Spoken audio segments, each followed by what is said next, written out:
Ready ready.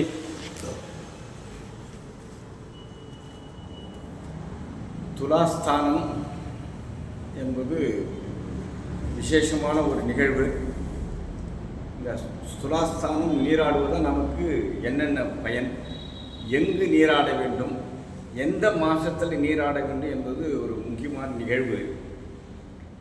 ஆழ்வார்கள் கூறியது போன்று கங்கையை புனிதமாய காவிரி நடுவு பாட்டு பொங்கு நீர் பறந்து பாயும் திரிபுழில் அரங்கம் தன்னுள் எங்கள்மார் இறைவன் ஈசன் கிடந்ததோர் கிடக்கை கண்டு எங்கனம் மறந்து வாழ்கே ஏழையே ஏழையானேன் என்று அற்புதமாக தொண்டரடி பொடியாழ்வார் அந்த காவிரி நதியை பற்றி வெகு விமர்சையாக அற்புதமான ஒரு நிகழ்வு. நாராயண திவ்ய பிரபந்தத்தில், திருமாலை என்று சொல்லக்கூடிய திவ்ய பிரபந்தத்தில் புனித காவிரி நதியை பற்றி நமக்கு மிக அழகாக எடுத்து சொல்லியுள்ளார். துலாஸ்தானம், அதாவது ஐப்பசி மாதத்தை துலா மாதம் என்பார்கள். இந்த மாதத்தில் இரவும் பகலும் சரியாக இருப்பதால் அதற்கு துலா மாதம் என்று பெயர் வந்தது. இந்த மாதத்தில் காவிரி நதியில் நீராடுவதை துலாஸ்தானம் என்பார்கள். புனிதமான காவிரி நதியில நீராடுவதே துலாஸ்தானம் என்பார்கள். இது கர்நாடகா மாநிலம் குடகிலிருந்து பிறந்து தென்னகம் நோக்கி காவிரி ஓடி வரும். இதற்கு தட்சிண கங்கை என்பது பெயர். வடக்கே காசியில காசி கயா, ஆமா, அது வடக்கு. தெற்கு இந்த காவிரி நதியை தட்சிண கங்கை என்பார்கள். இந்த காவிரி நதிக்கு பொன்னி என்றும் கல்யாணி என்றும் விதி சம்புதை என்றும் சமாதாயினி என்றும் கல்யாண தீர்த்த ரூபி என்றும் உலோப முத்ரா என்றும் சவா சாஸ்மாயா என்றும் கும்ப சம்பவல்லபை என்றும் விண்டு மாயை என்றும் கோனி மாதா என்றும் தக்கடை என்றும் பத சவாரி போன்ற பெயர்கள் காவிரிக்கு உண்டு. காவிரி என்றால் இத்துறை பெயர்களும் உண்டு. இந்த காவிரி நதியில் நீராடினா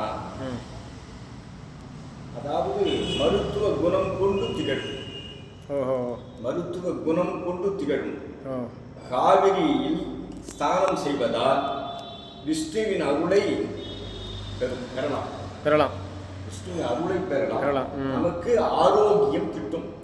ஆரோக்கியம் கிட்டும். ஏதாவது இந்த ஐப்பசி மாதத்துல துலா மாசத்துல நாம நீராடினா நமக்கு இந்த பாக்கியம் உண்டு. துலா மாதத்தில் அதிகாலையில் பிரம்ம முகூர்த்தத்தில் காவிரியில் மும்மூர்த்திகளும் 33 தேவர்களும் 68,000 ரிஷிகளும் முனிவர்களும் சித்தர்களும் நீராடுகின்றனர். இந்த ஐப்பசி மாசத்துல இந்த காவிரி கதையில இந்த பிரம்ம முகூர்த்தத்துல 68,000 ரிஷிகளும் மும்மூர்த்திகளும் முனிவர்களும் சித்தர்களும் நீராடுகின்றார்கள். மக்கள் தங்களின் பாவங்களை நீக்க இந்த துலா மாதத்தில் காவிரி நீராடி புனித பயன் அடைகின்றார்கள்.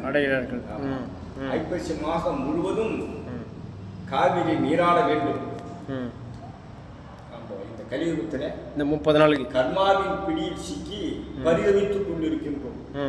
இதிலிருந்து விடுபட வேண்டும். நம்முடைய பாவங்கள் எல்லாம் நம்மை விட்டு சூரியனை கண்ட பனி போல விலக வேண்டும் என்றால் இந்த அற்புதமான ஐப்பசி மாதத்துல காவிரி நதியில் 30 நாளும் நீராடினா நமக்கு அவ்வளவு ஏற்றங்கள் உண்டு. சரி, அப்படி 30 நாள் என்னால் போய் நீராட முடியலன்னா ஐப்பசி மாதத்துல என்னைக்காவது ஒரு நாள் கடைசி நாளாவது அன்று காவிரி நீராடினால் நம்முடைய பாவங்கள் எல்லாம் நம்மை விட்டு விலகும். அதனுடைய புண்ணிய பலன் கிடைக்கும். ஸ்ரீரங்கத்தில் ரங்கநாதருக்கு ஐப்பசி மாதத்தில் துலாஸ்தானம் துலாஸ்தானம். ஐப்பசி மாதத்தில் தங்க குடங்களில் அம்மா மண்டபம் காவிரி நதி படித்துறையிலிருந்து புனித நீரை யானை மீது கொண்டு வந்து அபிஷேகம் செய்வார்கள். இந்த ஐப்பசி மாதத்துல மட்டும் சூப்பர் சாமி. காவிரி நதியில் இருந்து தங்க குடத்துல யானை மீது கொண்டு வந்து அபிஷேகம் செய்வார்கள் அரங்கனுக்கு. மற்ற மாதங்களில் ஸ்ரீரங்கத்தின் வடக்கில் உள்ள கொள்ளிடத்தில் இருந்து வெள்ளிக்குடங்களில் தீர்த்தம் கொண்டு வந்து அரங்கனுக்கு அபிஷேகம் செய்வார்கள். 11 மாசம் ஐப்பசி மாதம் எவ்வளவு ஏற்ற பாருங்க. அரங்கனுக்கே அபிஷேகம் செய்யக்கூடிய, ஏன்னா தேவர்கள் எல்லாம் வந்து தீர்த்தம் ஆடக்கூடிய நேரம். அப்பேற்பட்ட புனிதமான தீர்த்தம் கொண்டு வந்து அபிஷேகம் பண்றாங்க, பெருமாளுக்கு பண்றாங்க. கொள்ளிடத்துல இருந்து 11 மாசம் நேரத்துல வந்து அரங்கனுக்கு அபிஷேகம் பண்றாங்க, அபிஷேகம் செய்கிறார்கள். பொதுவாக துலாஸ்தானம், அதாவது துலா மாதம் ஐப்பசி எங்கு நீராடினாலும், ஐப்பசி மாதத்துல துலா மாசத்துல எங்கு நீராடினாலும், அதாவது கங்கையில் 3 முறை நீராடிய பலனும், கங்கையில் 3 முறை நீராடிய பலனும், யமுனையில் 5 முறை நீராடிய பலனும் கிட்டும். இந்த வைகாசி மாதத்துல ஐப்பசி மாசத்துல துலாஸ்தானத்துல ஒரு முறை நீ போய் கங்கையில நீ காவிரி நீராடினா மேற்சொன்ன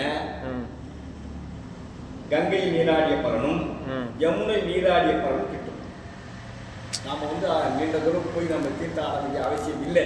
இங்கே வந்து அருகாமையுள்ள திருவரங்கத்துல ஸ்ரீரங்கத்துல திருச்சியில காவிரி நதியில் ஐப்பசி நீராடினா இந்த புண்ணிய பலன் கிடைக்கும். அதோடு நீர்த்தாக்கடன் செலுத்துவோர் நம்முடைய முன்னோர்கள் தர்ப்பணம் கொடுக்கறதுக்கு. ஆமா, நம்முடைய முன்னோர்கள், நம்முடைய சொந்தம் பந்தம் உற்றார் உறவினர் நண்பர்கள் அவர்களுக்கெல்லாம் அவருடைய பெயரை சொல்லி அங்க சிரார்த்தம் கொடுத்தா அவர்கள் வானுலகம் அடைவார்கள், சொர்க்கம் அடைவார்கள். எந்த மாசத்துல? இந்த ஐப்பசி மாசத்துல. அவ்வளவு ஏற்றம். துலா காவிரி நீராடல், துலா மாசத்துல காவிரி நீராடனாக்கா அழகு கிடைக்கும், ஆயுள் அபிவிருத்தி அடையும், உடம்பு வந்து ஆரோக்கியம் அடையும், நோய் நோய்கள்லாம் விலகும். ஆமா, அதாவது செல்வங்கள், கல்வி, மாங்கல்ய பாக்கம், குழந்தை பேரு, இப்படி 16 வகையான செல்வங்களும் குறைவில்லாம கிடைக்கும். ஆமா, ஏன்னா அப்படி வானோர்கள் எல்லாம் வந்து அந்த புனிதமான தீர்த்தம் நீராடும் பொழுது நாமும் நீராடினா நம்முடைய பாவங்களும் தோஷங்களும் நம்மை விட்டு விலகும். காவிரி நீராடினாலும் காவிரி நினைத்தாலும் அதன் சிறப்பை காதில் கேட்டாலும் நம்முடைய பாவங்கள் விலகும். கேட்டாலே விலகக்கூடியதுன்னா அதில் போய் நம்ம நீராடினா எவ்வளோ நம்மளுக்கு கிடைக்கும். காவிரி என்று நினைத்தாலும் ஸ்ரீரங்கா என்று நினைத்தாலும் அதன் சிறப்பை காதில் கேட்டாலும் பாவங்கள் விலகும். அப்பேற்பட்ட சிறப்பு இந்த துலா மாசத்துல ஐப்பசி மாசத்துல நீராடிய புண்ணிய பலன். ஐப்பசி அமாவாசையில் காவிரியில் நீராடி முன்னோர்களுக்கு திரு பூஜை செய்து வழிபட்டால் குடும்பத்தில் எடுத்த காரியம் வெற்றி அடையும். சுபகாரியம் நடக்கும். அன்றைய தினம் அன்னதானம் வஸ்திரதானம் செய்வது சிறந்தது. அப்பேற்பட்ட புண்ணியமான காலத்துல அன்னதானம் செய்வது சிறப்பு. வஸ்திரதானம் செய்யலாம். 32 தானத்துல யாருக்கு வேணாலும் செய்யலாம். சிறப்பான தானம் யாருக்கு வேணாலும் செய்யலாம். ஆமா, வஸ்திரதானம் செய்வது சிறப்பு.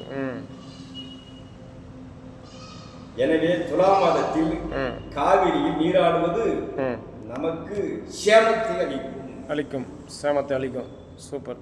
எனவே நாமும் ஐப்பசி மாதத்தில் அதிகாலையில் புனித நீராடி பாவங்களை கரைந்து புண்ணியம் பெறுவோமாக. மேலும் பார்த்தீங்கன்னாக்கா 14 குணம், கீழே 7 லோகம், மேல 7 லோகம், கீழே 7 14 லோகம். இந்த 14 லோகங்களில் உள்ள 6 கோடி தீர்த்தங்கள், 6 கோடி தீர்த்தங்கள் உண்டு. இந்த ஐப்பசி மாதத்தில் காவிரியில் வந்து கலப்பதாக ஐதீகம். அப்பா சூப்பர். காவிரி நதி நீர் மட்டும் இல்லை, இந்த 14 லோகங்களில் இருக்கக்கூடிய புனித நீரும் இந்த ஐப்பசி மாதத்தில் காவேரி 6 கோடி தீர்த்தங்களும் காவேரியில் கலப்பதாக ஐதீகம். அதனால் ம். ஐப்பசி மாதத்தில் 30 நாட்களும் காவிரியில் புனித நீராடினால் நம்முடைய பாவங்கள் அனைத்தும் நீங்கும், மன நிம்மதி ஏற்படும். ஐப்பசி மாதம் காவிரியில் நீராடுவதே துலாஸ்தானம் என்பார்கள். சிறந்தது. ஆமா, சூப்பர் சூப்பர். ஆக இந்த ஐப்பசி மாதம் ஒரு நாளாவது போய் அந்த கங்கா தேவியும் பலவிதமான புண்ணிய தீர்த்தங்கள் காவிரியில் நீராடினா சகல தோஷங்கள் நிவர்த்தி ஆகும். அதனால் எல்லோரும் இதை தெரிந்து கொண்டு துலாஸ்தானம் செய்வது சிறப்பு. நம்முடைய பாவங்களை நம்ம விட்டு விலகும், பூர்வ ஜென்ம புண்ணிய பாவங்களும் நம்ம விட்டு விலகும், நமக்கு நன்மை தரக்கூடியது. அரங்கனுடைய அருள் பெறலாம். ஸ்ரீமதே ராமானுஜர். வந்து ராமானுஜரை பற்றி கொஞ்சம் சொல்லுங்க ஐயா. ஸ்ரீரங்கம் போயிட்டு லாஸ்ட்டில் போனாரா? எங்கேருந்து போனார்? ஸ்ரீபெரும்புதூர்லேருந்து ஆரம்பித்தாரா? மதுராந்தகம் வந்துட்டு கேள்விப்பட்டோம். அடுத்தது அவர் அங்கே போய் என்ன பண்ணாருங்க சுவாமி, அதை சொல்லுங்கள்.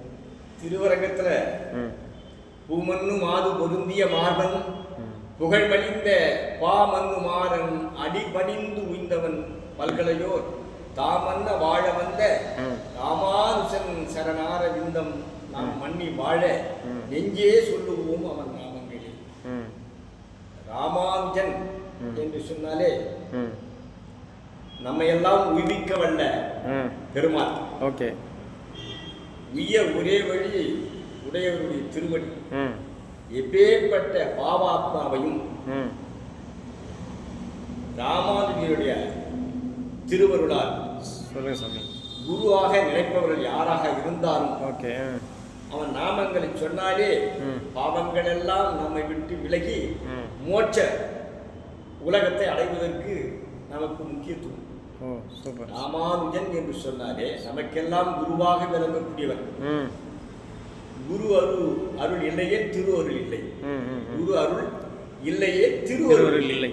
அப்பேற்பட்ட குரு ராமானுஜன் எம்பெருமானுடைய அந்த திருவரங்கத்தில் ராமானுஜர் தான் உகந்த திருமேனியாகும், தமருகந்த திருமேனியாகும், தானான திருமேனியாகும் என்று 3 இடங்களில் எம்பெருமானார் எழுந்திருந்துள்ளார். அதன் சிறப்பு எம்பெருமானார் திருவரங்கத்தில் அற்புதமான நிலையோடு பூத உடலோடு இருக்காரு. இன்றும் பார்ப்பதற்கு அப்படியே ராமானுஜர் அமர்ந்த கோலத்தில் வரக்கூடிய பக்தர்களுக்கெல்லாம் சிறப்பாக வாழ்த்து அருளுகின்றார். எல்லோருக்கும் மோட்சத்தை கொடுக்கக்கூடியவர். அதனால வரக்கூடிய இந்த புனிதமான காலத்துல அரங்கனுடைய நாமங்கள் சொல்ல வேண்டும். நன்மையும் செல்வமும் நாளும் நல்குமே, திண்மையும் பாவமும் சிதைந்து செய்யுமே, ஜென்மமும் மரணமும் இன்றே தீருமே, இம்மையே ராமா ராமாவென்று 2 எழுத்து தாரக உயர்ந்த தாரக மந்திரம். அப்பேற்பட்ட உயர்ந்த தாரக மந்திரத்தை காரே கருணை ராமானுஷா இந்த கடலிடத்தில் ஆரே அறிவார் இன் அருளின் தன்மை. அப்பேற்பட்ட கருணை உள்ளம் கொண்டவர் ராமானுடைய புகழ் உலகெங்கும் இன்றைக்கு பரவி இருக்கிறது. இன்றைக்கு மிக முக்கியத்துவம் பாகவத அடியார்கள் எல்லாம் ராமானுடைய திருவடியை வணங்கி எல்லோரும் பயன்பெற வேண்டும் என்று உயர்ந்த உணர்வும் ஸ்ரீமதே ராமானுஜர். மதத்தின் புரட்சி செய்த மகான்னு சொல்கிறாங்க சாமி.